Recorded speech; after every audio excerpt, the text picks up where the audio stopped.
It's still happy hour with John Gaskins. This round's on me.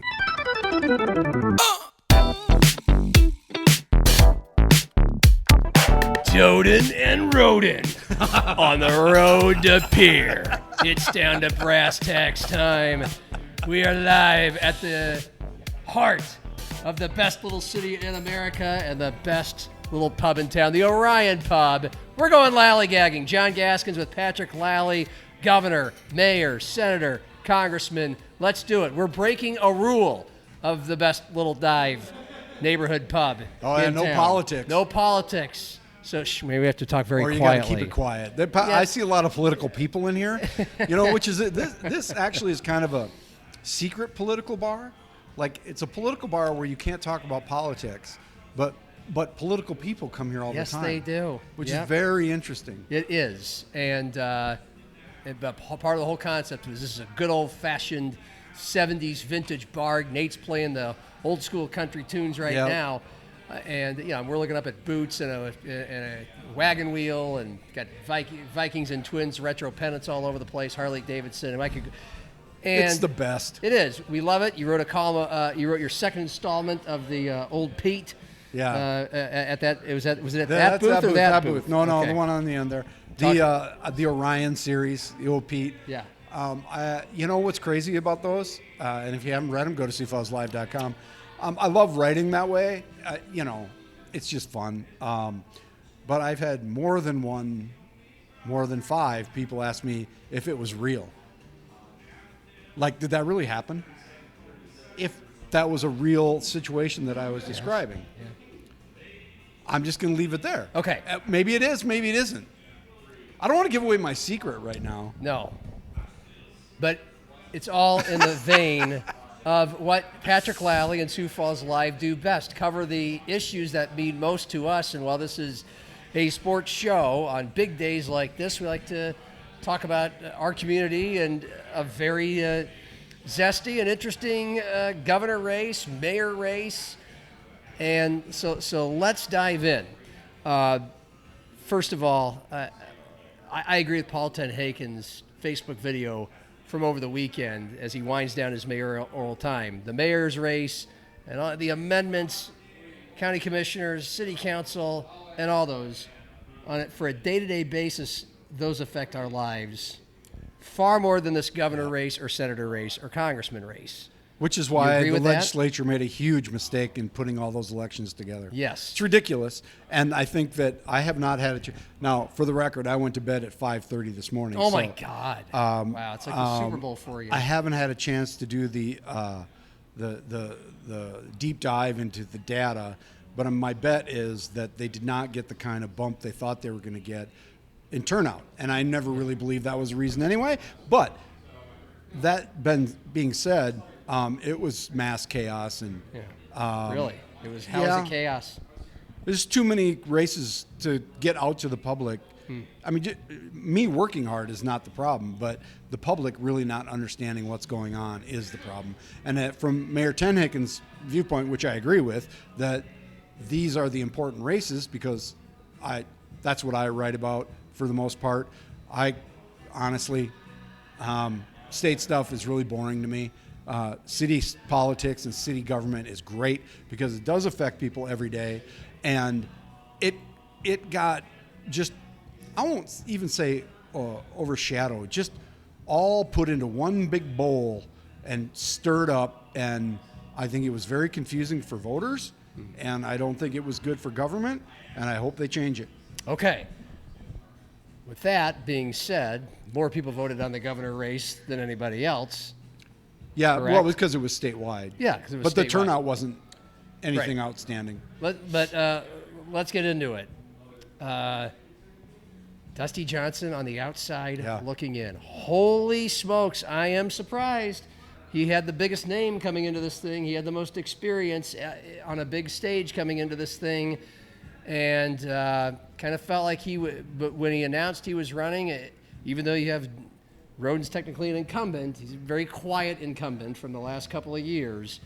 It Just felt like this. Well, was he's not, and actually, he's technically not an incumbent. Like, he has not been elected. Yes, He the was sitting governor. He was the sitting governor. That's a good way to put it, John. Which obviously people know who the governor is, but tell me if you disagree. It just felt like, oh, Dusty Johnson's in this race. He's probably going to win it.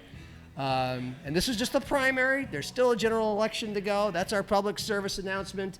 The Democrats always have a steep uphill battle. But Here's the thing. Now we're in a different time.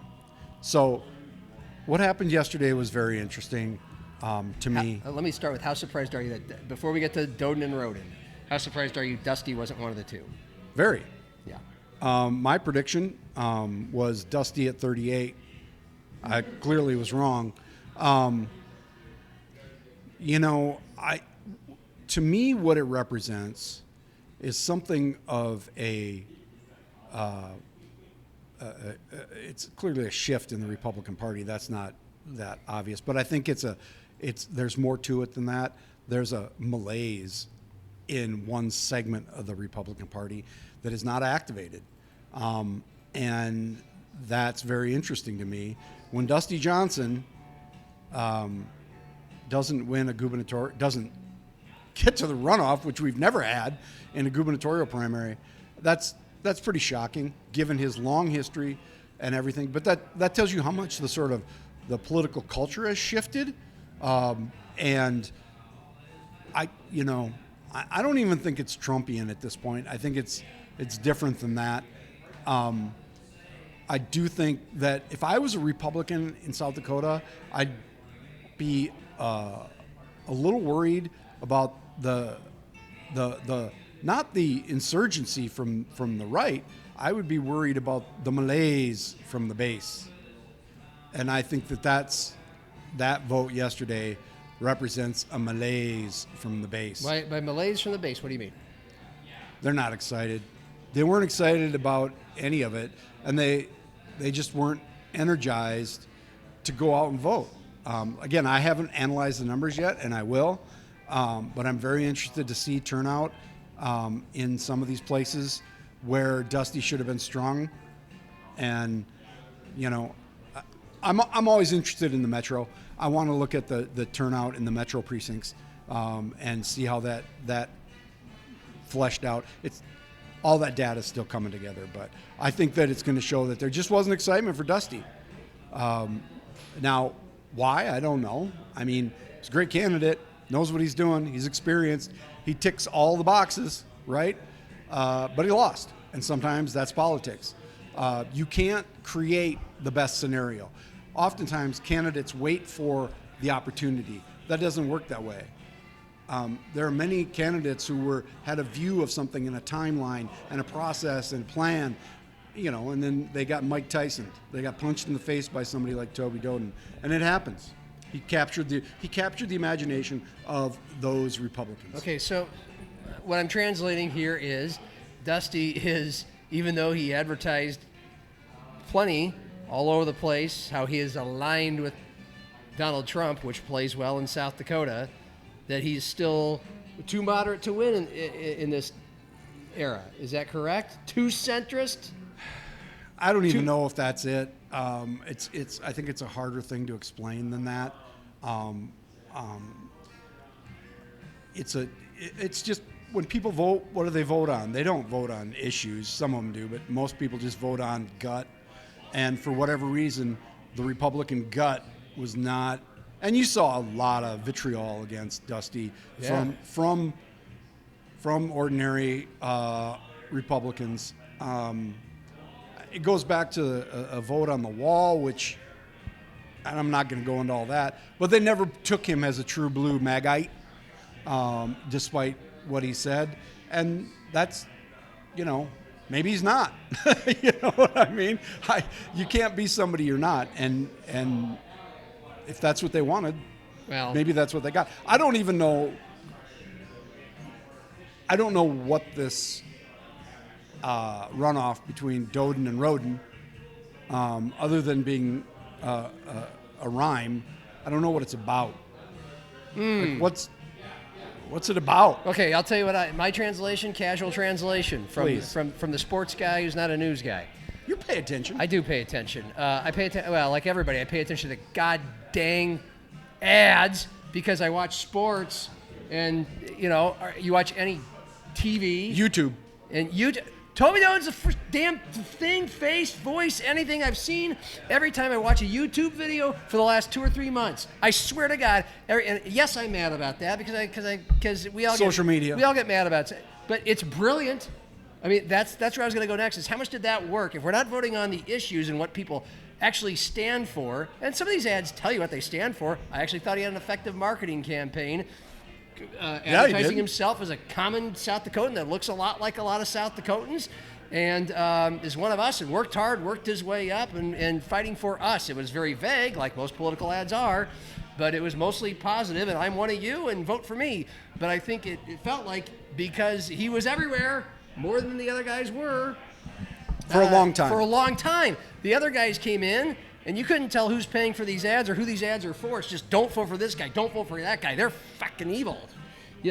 Sorry. Bleep. But, Mark that. Yes. But they came in late as, I get it. You want to spend your money late to make the big run when people start paying attention. But this guy was on everywhere all the time. And that has to be a major part of why he won, right? Because nobody had heard of him before he was everywhere all the time. Yep, it was very good. I don't know who was his strategist in this, if it was on purpose or just lucky. And it was a lot of money. Clearly. When you say, well, what works? I don't know, but let's buy everything, and one of them will.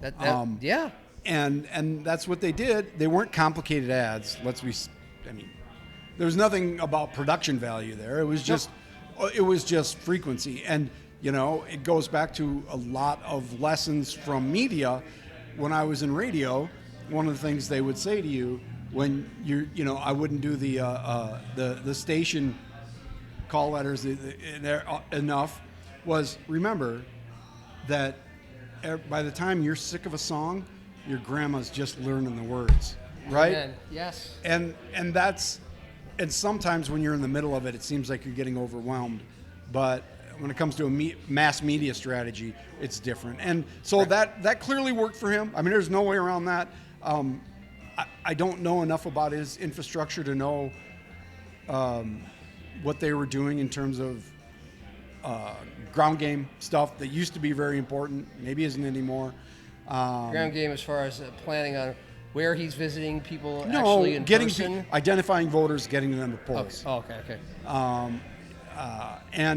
I was on a podcast before the election, a statewide political podcast with some other folks, and I agreed with another gentleman, Pat Powers from Brookings, who said, ground game matters. I believe that. I used to believe that. I don't know that I believe it anymore, because yesterday was a different deal entirely. So what's it all mean, Basil? Of course. It means that a lot of things that we believe to be true about politics and why people vote aren't. And not necessarily now, but ever. Because it happens. It happens. Yeah. And that's why we go to the poll. That's why you play the game. And his strategy clearly worked. It's not about being a problem solver. And so now maybe what you're going to see is the Rhoden people, I think, are really guessing here, but really going to push into this idea of Larry Rhoden being the guy who fixes things. I'm a welder, I'm a rancher, I just fix things, whether that's on my ranch or in government. If there's a problem, I'm going to fix it. And check out the hooks while my DJ revolves it. Ice, ice, baby. Sorry, I couldn't help myself. Sorry. Well, if there's a problem, I think that's the first direct reference between Larry Rhoden and Vanilla Ice, but probably not the last. If I'm being honest, there's some free campaign advice right there. Who do you? I mean, you're not sure what this all means. Who do you like? Who do you think is it? I mean, well, I don't know what it's about. Okay, I know. Okay, And that's fine because I want to move on to the other elections. That's fine. But, I think it says, in my opinion, it says a lot that nobody won the 35%. Yeah. There was no clear champion here. Yep. First time ever, right? Yep. And but also, The rule's not that old. yeah, I mean, 1985, right? yeah, it's not. Yeah. Well, I don't even know if it hasn't been throughout the history of the state. Yeah. Let's say that. But it's never happened. Okay, and then 8 weeks, by the way. This is not just a piddling little runoff. I think this is more. There was no great champion than 4 really strong candidates that were divided up into this 4-way pie. But having said that, okay, now who do you like? Who do you think has the upper hand based off of? Because obviously now you're down to 2 people, so these guys are looking for the other guys' votes that aren't in the election anymore. I don't know, but I would be very interested to see if Lalley-Rhoden can raise a bunch of money real fast. Okay. Because I think they're going to need it. I'm not saying he can't. There's plenty of sources for that. What I want to see is whether or not Dusty is going to come into Larry's fold and work for him and bring the resources and connections that he has. Because that could be a very big deal. It's not just an endorsement, which was fine, but most of those don't mean anything. If Dusty is willing to say, look, my people will help your people? my people will help your people. Because Larry doesn't have that many people, really. I mean, doesn't he have he's Gnome's not people? Dusty. He doesn't have Gnome's people? No. Okay. No. I mean, some, yeah. I mean, Ian Fury has done a masterful job here as the, I don't even know if he's officially the campaign manager, but he deserves a lot of credit for pulling this off, and he's former Gnome, but really it's a different class of people, and but Dusty's old school Republican. I mean, not that Larry isn't, but he's part of the old organization. He knows everybody in the organization. He knows how things work better than anybody. Will he come into Lalley-Rhoden's camp and say, let's patch up our differences and move forward? Interesting. Maybe. I don't know. Will one last question. Will the association with Christy Gnome help or hurt Lalley-Rhoden? Will it be something that Toby Doeden will want to avoid or attack? Well, if you're Toby Doeden, you always attack. But will you attack the angle of, hey, I mean... Well, if I were going to do it, if you're asking me... Christy Gnome now isn't as cool as it was 2 or 3 years ago. No, there's plenty of stuff to bring up. If I were advising the Toby Doeden campaign, which I'm not, I would say go after the corruption, because that's what people really hate. Is there's this idea of government not being transparent and doing things behind their back, which is true. But the Republican Party didn't used to care about that, and they maybe should have. And I've got examples, and we don't need to go into them, but just Freedom Works here and all the work I did there. Open government is, you can't call it open government or people don't care. But if I'm Toby Doeden, I'm going after Rhoden as the guy who was sitting in the office when all the crap went down. Which crap again?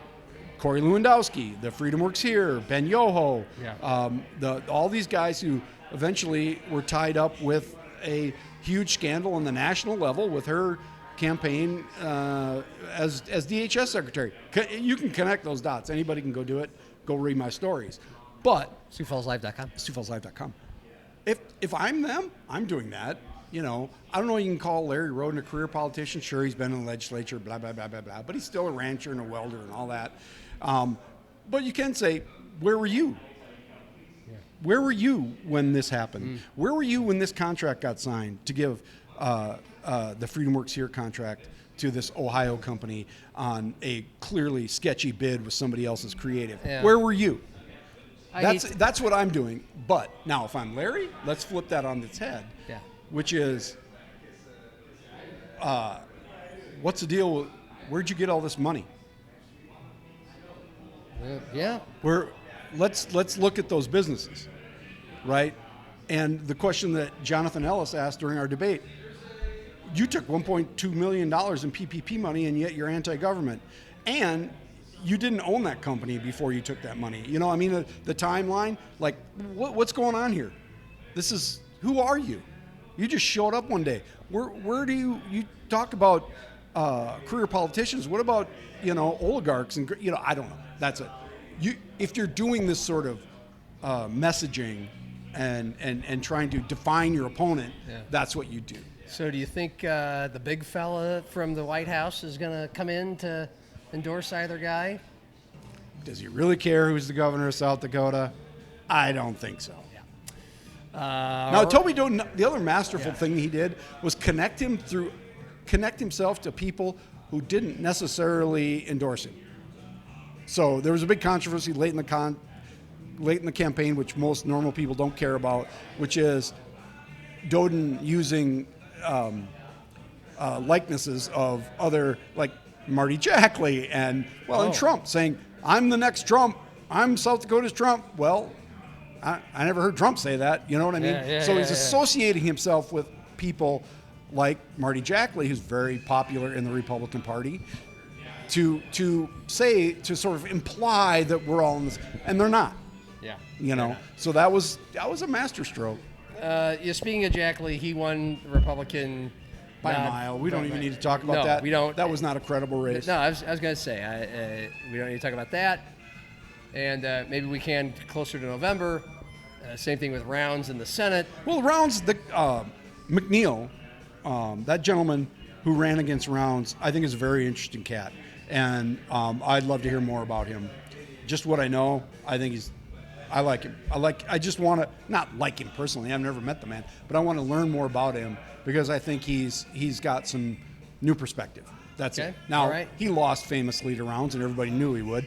But, what's next, right? Yeah, see if he pops up again. Yep. All right, let's get to mayor.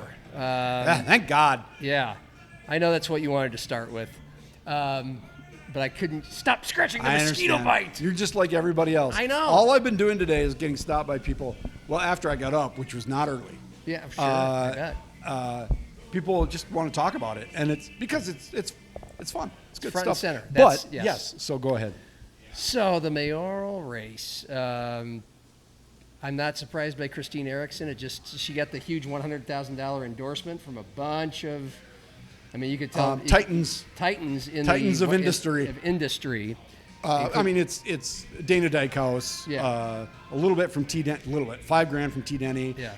Chip Carlson, who's the third generation owner of Henry Carlson Construction. There's people with someone with generational money, someone with new money. Matt Paulson's in there. She had been a city councilman. I'm not surprised about Christine, and I think she has a good personality for this, and so that part didn't surprise me. Jamie Smith, maybe a little. The man did run for governor, and up until Election Day, he was supposedly close to neck and neck with Christie, and then he wasn't. Yeah, I don't know if it was neck and neck, but people the sort of popular thinking in the last few weeks was that Jamie was going to make the runoff. He had good money, so he was able to get his message out late. He's done everything. People know who he is. So is this name recognition when it comes down to it? Partly. And organization. He also has run campaigns in the city of Sioux Falls. Yeah. All right. So is Greg Jamison. Greg. But it's a different constituency, right? So it's not surprising to me that Jamie made the runoff. Okay. So you're not surprised by these are the two? Well, no. It's not shocking. I could have made a case for any of them, but. Yeah, I was going to say, if there's one that you're most surprised didn't make the runoff that didn't, who would it be? No, that's it. He has to. If it would have been anything else, I would have been a lot more surprised. If Christine would have gotten 50, I'd have been surprised by that. I go back to the history of the Sioux Falls politics, right? Has always been this. There's always been this sort of country club and the working man vibe, right? And it changes. It's not the same as it was when Noby ran in 74, whatever it was. But that when Noby won back then, he had beaten kind of an establishment businessman kind of guy. because he was young and he was different. Well, that kind of has played out over and over, and that's what we're seeing again this time. It's not Republican Democrat, which she's a Republican, he's a Democrat. These are not partisan races. But do you think most people know that she's a Republican and he's a Democrat and will vote accordingly? Some, but mostly it's because yes, Democrats are more likely to support Smith. Republicans are more likely to support Christine. But there's a lot of crossover because it is a municipal election. The party politics don't play here. Mm-hmm. Like the themes don't play, the issues don't play. It's just that identification of he ran against Christie. I like him. He's my legislator. I like him. He came to my door. I like him. Or Christine, she's my legislator. I've known her. You know, she's been around a long time. I know. You know, or she was working for the Auto Dealers and Truckers Association as a lobbyist. But there's a lot of connections there in business. Obviously, like there are just a lot of more nuances in the way people vote in a municipal election than party. It's not on the ballot. I know. So there's not a knee jerk on that. You at least have to know if they are Republican or Democrat, because it's not going to be in front of you. Yeah. So if that's how you vote, that's how you vote. Do you mean to tell me some people go to the ballot box and they don't know a damn thing about any of these candidates? Don't you remember? They just vote for the R or the D? Are you telling me there are people who actually do that? John, I'm a man of an age that remembers the voting booth, the actual with the levers. Yes. And you could go in there and just pull R or just pull D. Yeah. And walk out. And it just went. Yes. Covered you. I know. Being facetious. I know. Of course, that's the way people do it. Not everybody. Sometimes I don't. That's not as common. But you're right. In the mayoral election, if people are voting and weren't paying attention and they kind of get stymied on that one because they don't see the R or the D. I like Jamie, or I like Christine. I saw her. Yeah. I heard her talk once, and I like. Okay. That's it. What do these two people stand for? What are their differences?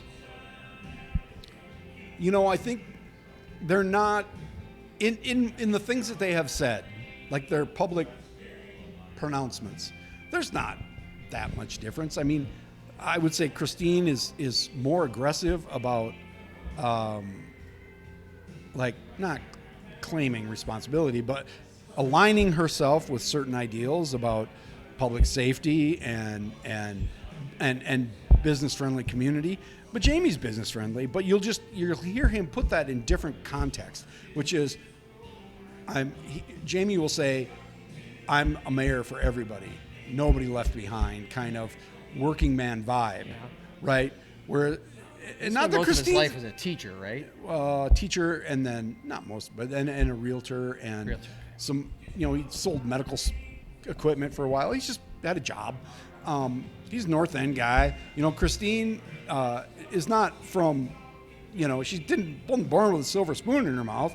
People sometimes think that because her brother is a Hall of Fame kicker, Adam Vinatieri, right, that she's got, there's just money coming out her ears. Well, she's not that person. She's not an uber wealthy business titan. I mean, did she go to Rapid City Central or Rapid City Stevens? I know I think it's Stevens. I can't remember. There we go. There's the move. But she's from Rapid. I'm just kidding. I know Christine. I'm just kidding, Christine. She always says, and this is odd to me, when I've seen her in public and in debate, she will say, I wasn't born here, but, because Jamie always says, I was born here. I'm from Sioux Falls, for Sioux Falls.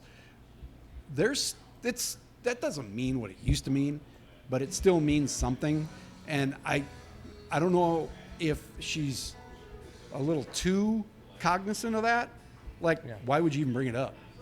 Interesting. Yeah. It's just Rapid. It's not, Seattle, for the love of God. Hey, when they, I noticed that's, live TV last night, she mentioned public safety, And that's going to be a big theme. Well, why? I mean, because it plays. I know that sounds like a really dumb question. Everybody wants to be safe. The public, we all, this, I don't know about you. I've lived here for over a decade now. You've lived here most of your life. This has always felt like a relatively safe place to live. It's a very safe place to live. And I know we want to keep it that way, and it's important. It doesn't just happen. It takes a lot of hard work. but like But it's not a problem, is it, for most no. people? So why I think is you're it going to still- hear you're going to hear a lot about it. Because she said we're going to make some change. What changes need to be made about public safety? What I is she would talking say about? there are no changes that need to be made. But that's just me. I spend a lot of time talking about public safety issues with people that do it on the ground, right? Okay. Or involved with it. And this city is very safe. Our crime rate is going down despite what people think. But I go back to this, which is people are simple. Okay? They are not that complicated. They want three things. I've said it on this program before. Do it again, baby. They want their street to be safe. They want their kid to have a good teacher. And they want something to do with their family in their free time. Period. If you can remember those, now every issue doesn't fit in that, but if you can remember those three things and focus on those things, then you can be successful. Now, that doesn't mean, I think if you start claiming that Sioux Falls is a crime-ridden cesspool, that's not credible. Because most people know that their street is safe. But we're talking about platforms, and her number one thing is public safety. Okay. And Well, because everybody wants to be safe. I get it. But how do you put? The question is, how do you use that as a differentiator, right? Yeah. Can she? I mean, I moderated the public safety debate with the mayoral candidates, which I got a very nasty email about the other day. Like, how come you can't bid it? Anyway, doesn't matter. And nobody sits up there and says, I'm not for public safety. Exactly. Right? So, okay, you're for public safety. Jamie's for public safety. No, you think he wants, roving gangs? No. But what does that mean exactly? And you need to be able to not just say that, but then have it be some sort of differentiator between you and the person sitting next to you. And that's what I'm waiting to see. There are some things that she could do. I don't know if she's going to do them. Okay. We will see. Any other issues that should decide this mayoral campaign on how they feel about one way or the other? Well, that could either growth. It's going to be, that's part of it. This idea we're growing too fast, we're growing too much. What do we do about that? Because paying for it is expensive, and we all pay for it. And how do we manage the growth in the future that is not mortgaging? Because what we have been doing for the past decades is mortgaging our growth. Yeah. It costs a lot of money to not just to build the streets, but then to keep them up, right? And to make sure that there are police out there. If you want to talk about public safety, it's not so much do we have enough cops, it's how is our city built in such a way that we don't need twice as many cops, or those kinds of things. Now that can get very nerdy very fast, Yes. but what it shows up as is there's too many people here, too many people coming. Well, as Tennican has always said, you can't keep them out. Yeah. You can't shut the door, and it's not. You don't want that. You want growth and development. It's good for business, it's good for jobs, it's good for workers, good for families. But what does it look like, and how do we pay for it? That is a pretty nuanced question, but it will come up. Recreation, like quality of life issues, indoor recreation centers, pools, parks, downtown is part of the conversation. There's this concept out there that people think we spend all this money on downtown for a select few people. It's not true, but it comes up. And how do you have that? People. Yeah, well, the richies, the richers. It's not. It's just. It's not. And also the fact of the matter is that the revenue gain from property taxes from downtown properties is far and away higher per square foot than any other place in the city by miles. We actually get less. Big lawned suburban development provides less return on investment than does downtown development. But see, again, these are complicated issues. Right. How do you communicate those things about growth? There's too many people here. Now, for me, I think there's a huge conversation to be had about the sort of de facto segregation of our community based on economic circumstances. We're not going to talk about that here. I don't know that you can make that work in a mayoral campaign, but it's certainly something people need to talk about. It goes back to economics and growth, and how do you define that? Downtown is for the richy riches. They don't go to the Orion Pub if that's Have they seen that's this the joint? perception. I mean, Yeah, Cordell says it's a very affordable place to live. Yes. You know, and I mean, there's a couple bars and a couple restaurants. You're going to spend a lot of money to enjoy yourself there. But like, there's a couple free public parks down there that are big and brand new. Right down there by the falls. The falls is free to go to. Last time I checked. Right, and the thing about it is, a lot of this stuff is economic stress is put up on people, and they're looking for somebody to blame. That doesn't have anything to do with the city. Yeah. Right. Yeah. And so. Fair. That happens. Okay, last night, finishing off, of course, we front-loaded this with the big stuff, the governor and the mayor. But anything that was striking to you about amendments? City council. Oh, city council is wild.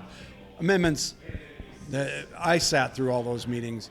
I didn't find anything in there that was was objectionable. Wild about the city council results? Well, there's 4 seats up. 4 new councilors, which is half the council. We're getting a new mayor and 4 new councilors. The city, this is potentially a very big change. Well, you've got only one of those races was decided yesterday. Rich McCorris was reelected. There are only 2 people in his race. He's in. The other 3 all have runoffs. So we're going to have on the ballot in 3 weeks the mayor and then 2 at-large, or 1 at-large district and then 2 districts. So if you live in Central or Southeast.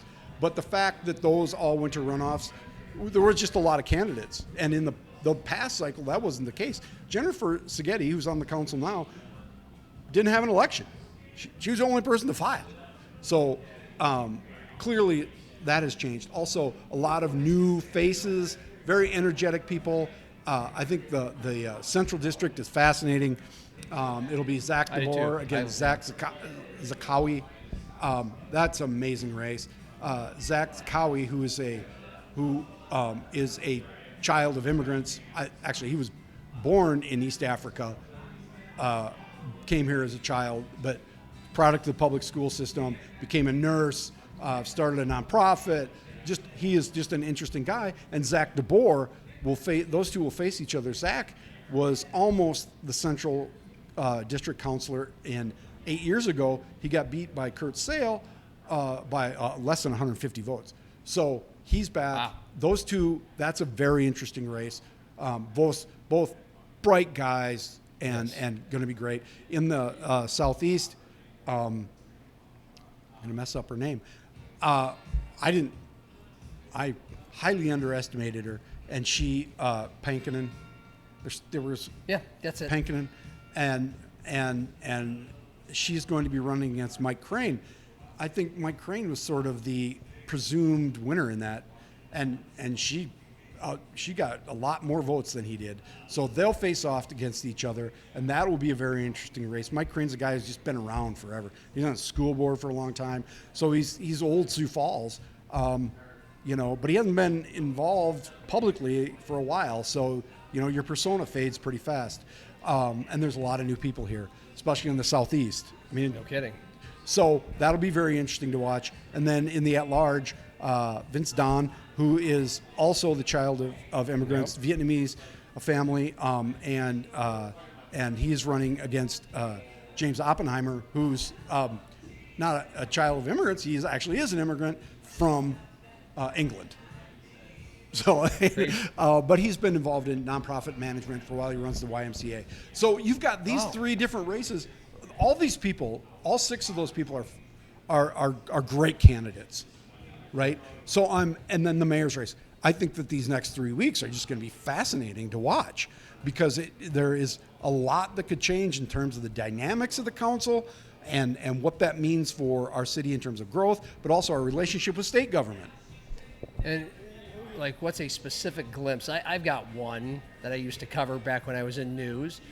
What's an example of why who your city councilors are is so important? Well, they vote on the budget, first of all, but they decide things like there's all this outrage about the data center, right? How about the slaughterhouse a couple of years ago? The slaughterhouse, that went on the public ballot in terms of Holstone. Yes, but the that's true. reason, and Christine Erickson, let's remember, was involved in that ballot initiative on the side of Holstone Foods, which wanted to build a new plant, and they won. If that would not have won, the Smithville plant that we may have eventually on the south side of town could not have been built. Yeah. So these things matter in the long-term health and well-being of the community. Not every rezone is a controversy, but rezoning for a data center is a big decision. Rezoning for economic TIFs, right, which get massively misunderstood, but it's a big deal. It's a decision by the city that they're going to support this venture in this way. They could all get shot down. I mean, we could, it's possible. I don't see it with the people that are involved here, but what if you suddenly had a very anti-growth council? We're not going to expand. We're not going to put in new infrastructure. We're not going to annex land. We're not going to make agreements with our neighbors, right? That could be very problematic. But historically, this community has elected people who said, look, we want this place to grow, we want it to be healthy, and we want it to continue to be a great place to live. Then the discussion happens about how you do that, and that's the city council. Good place to end. There we go. You didn't have a beer the whole time, but I finished mine. Oh, it's right there. Okay. And I finished mine, so we need another beer. Yeah, we do. We're going to finish this conversation in a big way. No, but quietly, because it's Orion. Well, yeah. No politics. This isn't even political discussion. This is just an analysis. So we're talking about life. We're talking about life in the best little city in America. By the way, where'd you come up with that nickname? It was a long time ago, and I wrote a column about it once, and I probably should do it again. It's not necessarily a term of endearment. It's based on, it started in 1991 when Money Magazine. I'm so sorry, Cordell. Started that, and someday we'll tell the story. That's all you need to know. There you go. Okay, to be continued. For Patrick Lalley, video producer Cordell Wright, 3 weeks away. What's the exact date for people to vote? June 23rd. Do a little homework. Don't just show up there and vote on the city's future. Cheers.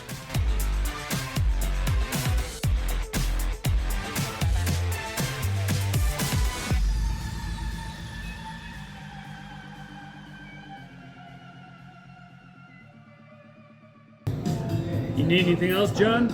No, I think I'm good, Greg. I think I'm going to tap out. All right. Have a good night.